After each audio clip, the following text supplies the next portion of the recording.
Welcome. This is Gordon Mann with an Around the Region report. And today we're in the East Region, but we're actually in the suburbs of Philadelphia. And tonight, Wilson College, a first-year men's basketball program, got their first win over a Division III team. You have one other win this year over Christendom, which is non-NCAA. But congratulations. It was a well-played game. Yeah, thanks a lot. Justin's a good friend of mine, a great coach. I know it's going to be a tough game for us, especially with the lack of players that we have right now, but definitely a great game. So you came in tonight, you had 6 players. I want to talk about 2 of them in a second, but Mylan Ward goes out with an injury. You're a big man. You're forced to bring a much smaller man in, and that's it. That's your bench. Then he fouled out with about 75 seconds left, and the game's still in doubt. Tell us about how the roster got so small. Well, first we have Zach Gasper that's out to injury, Marquise Beckett that's out to injury, and then for academics, Tyler Smallcomb and Kiefer Jefferson Grimes. And we hope to get those guys back soon. Right. So, right now that's basically how it happened. A couple of academic guys right now, and then a lot of injuries that's happening right now. So how does that affect your rotation pattern? You don't really get to have one, but how does that affect how you coach the team? Because as we were talking about before we went on, you play so many games in a row. You'll play Thursday at home against Penn State Abington. You'll play Sunday at home against Penn College. It's a conference with a lot of teams. It's a conference with a lot of travel for this part of the country. Hopefully you get those guys back before that. But, let's assume you've got 6 guys for this week. How will that affect your game planning? Well, I actually plan on having 6 for Abington in the game we play on Sunday. And to be honest with you, I was just hoping to get maybe be at 500 or, try to get 1 or 2 wins out of that, just because it's going to be tough for 6 guys. Right. A long break, then coming back. I guess the positive thing is that the 6 guys that we had, the 5 were the starters. Right. So we had our 5 starters that were in place, and we have 2 phenomenal, really 3 phenomenal leaders on our team, and Raheem Bunch, Ben Hall, and Mylan Ward that kept those guys together today. So this is a first-year program, and the interesting thing about Wilson is a first year, I don't know, when did the school go co-ed? It was women's only for a while, correct? Yep. This actually went co-ed in January of 2013. Okay. So I was hired as a full-time admissions counselor, and part-time head men's basketball coach. So I'm actually a full-time admissions counselor, and I recruit throughout the season. And, basketball is just the part-time aspect for me at Wilson College. Well, tell me about the full-time job first.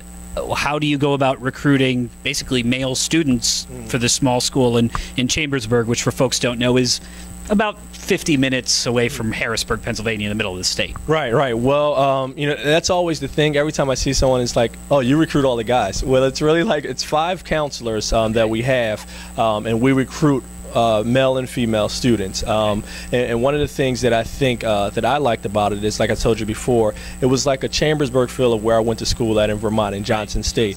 So, when I found out about the opportunity here, I just embraced it because I have a passion for recruiting and a passion for coaching. So once that happened, it's interesting. We actually had a lot of more female applicants apply to Wilson than men students. And then as that happened, obviously, since it's a smaller broad school, we got more athletes, but then we're really good in our sciences, so pre-vet and med and things like that. Most of the male students came from that aspect as well. So when you go out on the road as a men's basketball coach, and this is where I wanted to spend a little more time about the building of the program, because the wins and losses are going to come. You're in your first year.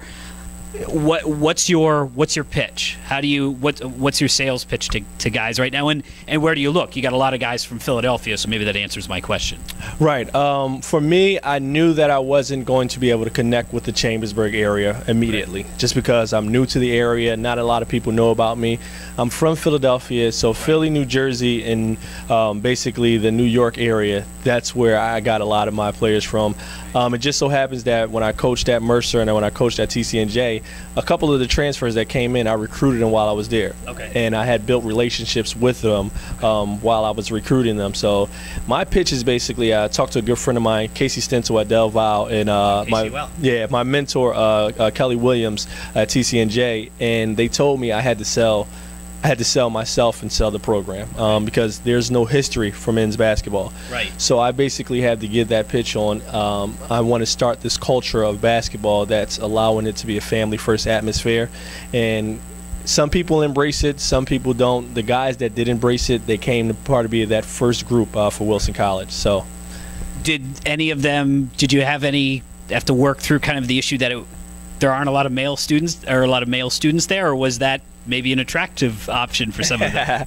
For the transfers, they just wanted to be a part of a program where they can make history. Okay. For the freshmen, to be honest with you, a lot of people say, well, it's no male students there. Right. Everyone should embrace it. It's actually a frightening thing. Oh, it usually is. So, when we talk to other schools, Randolph down in Virginia, when they were Randolph Women's College and then became Randolph, there was a long story about it was actually hard for the male students to get acclimated there. It's tough because, first I talk to a student athlete and recruit them, and it's like, wow, I would love this opportunity. Right.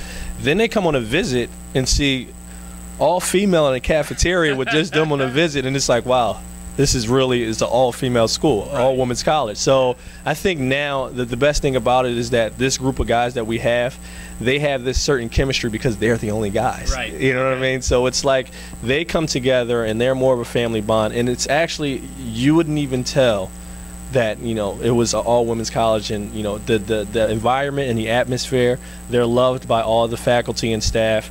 Athletics treat them great as well. So it's been a great opportunity for those guys. Tell me the story about how you found two of the guys who played really well here tonight.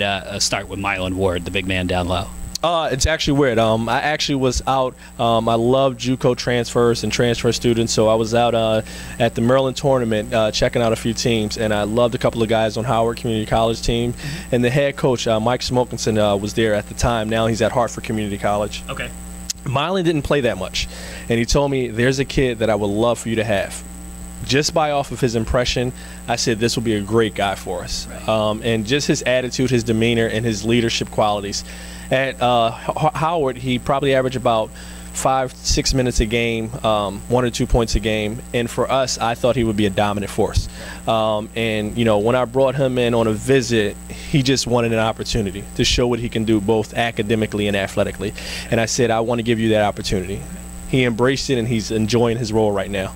Tell me about Raheem Bunch. I like the shoes. We was actually at Salisbury, and the referee told him that you got to be good to wear those shoes. So he actually earned that. Very bright pink. I actually met Raheem going into his senior year at a small little showcase, and I actually was recruiting him when I was at Mercer County Community College. Okay.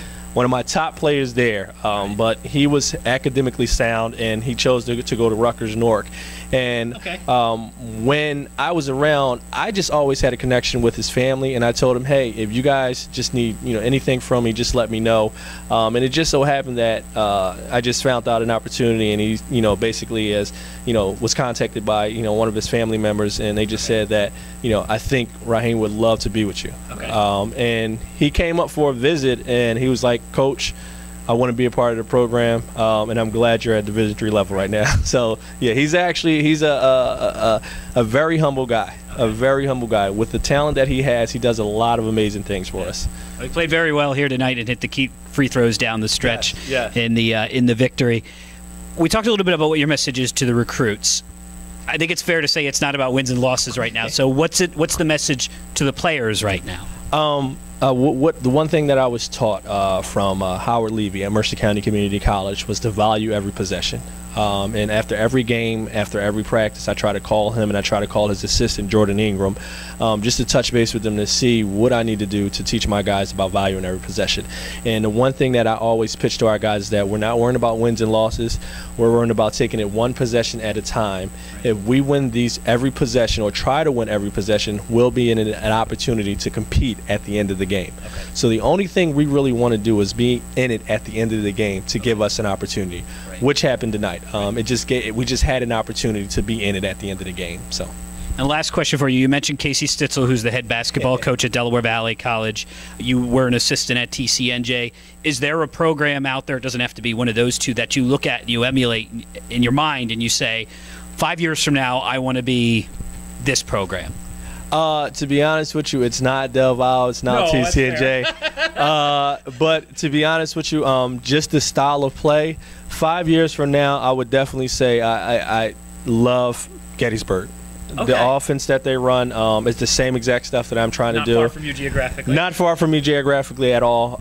I love the coach over there, Coach Petrie, as assistant as well, and just the style that they play. It's similar to what, like, it's basically exactly what I'm trying to do, and what I'm trying to do with our guys. But 5 years down the road, I'm hoping that we can be a sort of team like that.